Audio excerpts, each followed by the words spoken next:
말씀은 사무엘하 2장 1절에서 7절까지입니다. 우리 같이 한 목소리로 함께 읽겠습니다. 그 후에 다윗이 여호와께 여쭈아르되 내가 유다 한 성읍으로 올라가리이까? 여호와께서 이르시되 올라가라. 다윗이 아뢰되 어디로 가리이까? 이르시되 헤브론으로 갈지니라. 다윗이 그의 두 아내 이스라엘 여인 아히노함과 갈멜 사람 나발의 아내였던 아비가일을 데리고 그리로 올라갈 때에 또 자기와 함께한 추종자들과 그들의 가족들을 다윗이 다 데리고 올라가서 헤브론 각 성읍에 살게 하니라. 유다 사람들이 와서 거기서 다윗에게 기름을 부어 유다 족속의 왕으로 삼았더라. 어떤 사람이 다윗에게 말하여 이르되 사울을 장사한 사람은 길르앗 야베스 사람들이니이다 하매 다윗이 길르앗 야베스 사람들에게 전령들을 보내 그들에게 이르되 너희가 너희 주 사울에게 이처럼 은혜를 베풀어 그를 장사하였으니 여호와께 복을 받을지어다. 너희가 이 일을 하였으니 이제 여호와께서 은혜와 진리로 너희에게 베푸시기를 원하고 나도 이 선한 일을 너희에게 갚으리니 이제 너희는 손을 강하게 하고 담대히 할지어다. 너희 주 사울이 죽었고 또 유다 족속이 내게 기름을 부어 그들의 왕으로 삼았음이니라 하니라. 아멘. 이제 다윗 왕국이 시작이 됩니다. 그런데 이제 1장의 끝에 사울과 요나단의 죽음에 대해서 이제 조사를 화의 노래를 지은 후에 그 후에 이렇게 이야기합니다. 여기서 이제 그 후에라고 하는 것은 일정 정도 이제 시간이 지난 것을 암시하는데, 그러니까 사울의 죽음의 소식을 듣고 난 뒤에 다윗이 곧바로 귀환하지 않은 사실을 지금 성경은 이야기하고 있는 것입니다.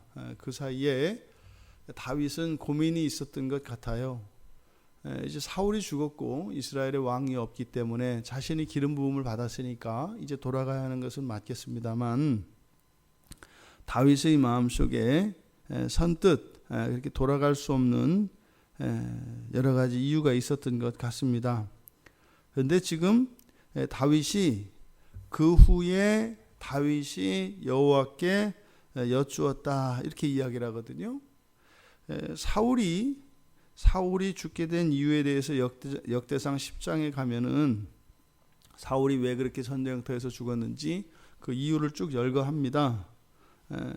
거기에 보면은 첫째는 여호와께 범죄한 것, 그리고 불순종한 것, 그리고 신접한 여인을 찾아가서 도움을 청한 것, 그리고 마지막으로 여호와께 묻지 않은 것을 사울의 죽음의 이유로, 그러니까 하나님께서 사울에게 벌을 내리신 거라는 거예요. 그래서 그 이후에 마지막에 여호와께 묻지 않았다라고 하는 것을 역대상 10장에서 13절과 14절에서 그렇게 기록하고 있습니다.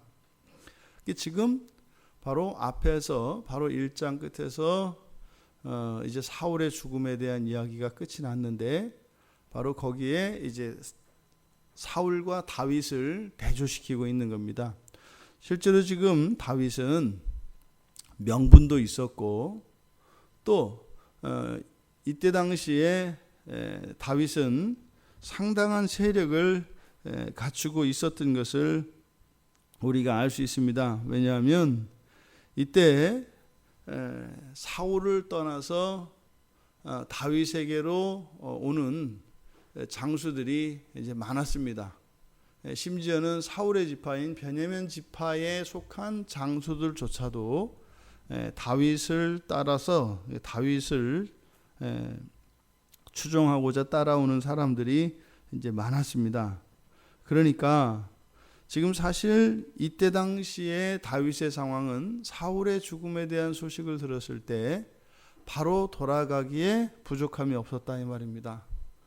그런데도 불구하고 다윗이 지금 망설이고 있는 이것은 하나님께 선뜻 자신의 어떤 이렇게 하겠습니다라고 하는 마음을 결정하지 못했던 것 같아요. 그러니까 다윗의 이 기간은 사무엘하 2장 1절에서 여호와께 여쭈어 이르되라고 하는 것은 그 이전부터 이미 다윗의 마음속에 이렇게 해야 될 것인가 저렇게 해야 될 것인가에 대한 여러 가지 생각이 있었고 기도하는 일이 있었던 것 같습니다. 그러다가 이제 이런저런 기도 끝에 이제 방향을 잡은 거죠. 그래서 다윗의 이 기도를 통해서, 그러니까 다윗이 여호와께 묻고 답하는 이 과정, 이게 이제 기도의 과정이거든요. 다윗의 기도가 어떠한 것인가 하는 것을 우리가 알 수 있습니다. 그러니까 다윗이 여호와께 여쭈었고 이제 거기에 대답을 하는, 그래서 이것은 사울과 대조되는, 그래서 사실은 앞으로 있게 될 다윗 왕국의 가장 강력한 무기가 바로 이 부분이죠. 그래서 어떠한 일을 하기 전에 여호와께 묻는 것입니다. 그래서 여호와께서 주시는 응답을 따라 이제 앞으로 왕국을 이끌어갈 겁니다. 그래서 이것이 다윗 왕국의 가장 큰 무기입니다. 그런데 다윗이 지금 1절에서 뭐라고 물어봐요? 내가 유다 한 성읍으로 올라가리까 이렇게 물어봐요. 그러니까 이 다윗의 기도가 아주 정직한 기도인 것을 알 수 있습니다. 왜 정직한 기도라고 하면 지금 다윗이 뭐 갈까요 말까요 이것도 아니고 뭐라고 해요? 유다로 갈까요 말까요거든요. 유다 한 성읍으로 갈까요? 그러니까 지금 유다 성읍이라는 것은 12지파의 그 땅 가운데 유다 지파의 땅을 말하는 겁니다. 그러니까 지금 이 기록을 통해서 다윗이 가지고 있었던 고민이 무엇이었는지를 알 수 있습니다. 그러니까요, 가기는 가야 되겠는데 사실은 선뜻 자신감이 없는 겁니다. 그래서 다윗이 가긴 가야 되겠는데 아무래도 어쨌든 지금 사울이 왕으로 있다가 죽고 난 뒤에 자신이 기름 부음 받았다라고 하는 것을 가지고 돌아가서 왕이 되었을 때 모든 사람들이 자신을 따를 것 같지는 않은 거예요. 이게 당연하지 않겠습니까? 사울과 함께 기득권을 누렸던 사람들이 금색을 포기하고 다윗을 왕으로 인정하고 그렇게 하리라는 보장은 없죠. 그러니까 다윗의 마음속에 자신이 왕이 되는 것에 대하여 이런 반대가 있을 것이라고 예상을 했던 것 같아요. 그래서 다윗은 이렇게 저렇게 고민을 하다가 하나님께 기도하는 거죠. 아무래도 그게 찜찜한 겁니다. 불안한 겁니다. 그러니까 다윗은 지금 자기의 생각이 지금 결정이 된 거죠. 아무리 이렇게 생각을 해봐도 다윗은 왕이 된다 하더라도 어떻게 우선은 이스라엘로 돌아가되 자기 지파로 돌아가, 자기의 지파인 유다 지파로 돌아가서 유다 지파의 절대적인 지지를 얻은 후에 거기에서 이제 나머지 지파들의 동의를 얻어내는 이런 식으로 가는 게 맞지 않겠나? 라는 나름대로의 결론을 내린 것 같아요. 그것을 지금 1절에서 이야기한 거죠. 제가 유다 한 성읍으로 갈까요? 라고 하는, 이것은 그러니까 오랜 그 생각 속에 내린 결정이었을 것이다. 근데 그거를요, 하나님께 감추지 않고 정직하게, 그러니까 자기의 판단을 그대로 하나님께 여쭙니다. 만약에요, 하나님이 예스와 노 아니겠어요? 가라 하든지 가지 마라 하든지. 그럼 가지 마라 그러면은 그럼 유다가 아니니까, 유다 성읍이 아니니까 어디로 갈까요? 이렇게 이제 물어보지 않았겠어요? 근데 보세요, 뒤이어서 올라가라 라고 대답이 왔습니다. 그랬더니 어디로 가리까 이렇게 묻죠.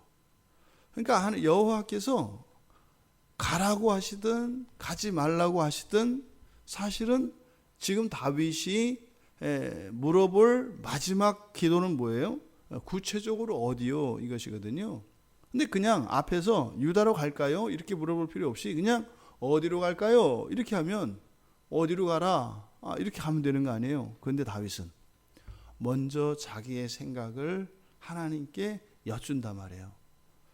어디로 갈까요? 물어서 가는 것과 제가 여기로 갈까요? 라고 물은 다음에 어디로 가는 것은 차이가 있습니다. 어디로 갈까요? 이것은 뭐예요? 절대적인 순종을 나타낼 수 있습니다. 뭐 말씀만 하시면 갈게요. 근데 사실은 그 사람이 어떤 생각을 가지고 있는지는 알 수가 없어요. 그러니까 다윗은 그동안 고민을 하면서 유다로 가는 게 맞을까? 아니면 다른 데로 가는 게 맞을까? 이 생각을 계속 했겠죠. 그리고 어떻게 해요? 자기의 생각의 결론을 하나님께 그대로 이야기한 거예요. 제가 이러한 생각이 있는데 맞을까요? 그러면 여기서는 어떤 효과가 있을까요? 하나님께서 그래 했을 때는 다윗의 생각이 하나님이 기뻐하시는 뜻을 따라 생각할 수 있게 된 거죠. 그것을 확인할 수가 있습니다. 우리도 기도할 때 그래서 뭐 마음대로 하세요. 뭐 하나님이 하시는 대로 제가 다 할게요. 뭐 하나님은 선하시니까 괜찮아요. 저는 무조건 따를 거예요. 이런 식의 기도는 성경적이지 않아요. 기도는요, 하나님과의 대화 속에서 하나님의 성품과 내가 닮아가는지를 발견하기 때문에 그래요. 옛날에는 기도하면 막 헛방이었단 말이에요. 맨날 정반대로 이렇게 됐었단 말이에요. 그런데 점점 하나님, 제 생각은 이렇게 하는 게 맞는 게 같은데 이게 맞아요? 그랬을 때 하나님이 동의하시는 이 과정들을 통해서 하나님을 점점 하나님을 닮아가고 있다라고 하는 것을 알게 되는 거죠. 그래서 정직하게 기도해야 할 것이며, 또한 자기의 뚜렷한 주관을 내려놓지 말고 그것을 하나님께 아뢰야 합니다. 그랬을 때 이 기도를 통해서 우리 내면에 일어나는 이런 진전을 우리가 확인할 수 있는 거죠. 여호와께서는 다윗이 한 생각이 맞다라고 인정을 해주셨습니다. 유다의 성읍으로 가라는 거예요. 그러면 정말 이제 하나님께서 말씀하신 대로 가겠나이다. 어디로요? 헤브론을 말씀하셨습니다. 이 헤브론은 유다 지파의 그 가운데 중심에 위치한 땅입니다. 그리고 이 헤브론이라고 하는 이 지명의 이름이 연합 또는 유대 뭐 이런 의미를 가지고 있습니다. 그러니까 그 헤브론이라고 하는 지명이 가지고 있는 이름의 의미와 같이 또 다윗이 지금 고민했던 그것이 맞는 거죠. 헤브론으로 가라고 하셨습니다. 그러니까 여기서 이제 유다 사람들이 와서 4절에서 뭐라고 해요? 유다 사람들이 와서 다윗에게 기름을 부어 유다 족속의 왕으로 삼았더라. 그러니까 온 민족이 지금 다윗을 따른 것은 아닙니다. 그래서 유다 족속을 중심으로 해서 이제 그의 왕국이 시작되는 것이죠. 이렇게 유다 족속에 의해서 왕으로 세움을 받은 다윗이 맨 처음 한 일이 밑에 이제 기록되어 있는 겁니다. 그것이 무엇이에요? 바로 사울의 장사를 치른 길르앗 야베스 주민들을 축복하고 그들의 안전과 평화를 보장한 것입니다. 이것은 바로 앞으로 있게 될 이스라엘 12지파의 연합과 통일 왕국의 청신호를 보여주는 것이죠. 지금 다윗의 왕조는 유다 족속으로부터 시작되지만 다윗 왕조의 정통성은 사울 왕조를 잇고 있다. 왜요? 사울의 장사 치르는 그것을 높은 공로로 치하하고 그 주민들을 높여 주었기 때문입니다. 다윗 왕국의 시작이 기도와 또한 사울 왕국의 정통성을 계승하는 것이다 라고 하는 것으로 차근차근 준비되어져 가고 있습니다. 우리가 이 대목을 눈여겨보아야 하는 것은 모든 준비가 다 되었고 힘도 있고 정통성도 있습니다. 그런데 한 걸음 한 걸음 하나님의 인도하심을 받고 있다는 것입니다. 우리의 인생이 이렇게 우리가 생각하기에 다 되어진 것, 우리가 생각하기에 옳은 것이 아니라 이렇게 최종적인 하나님의 기뻐하시는 뜻을 구하며 나아갈 수 있다면 우리의 인생은 안전할 것입니다.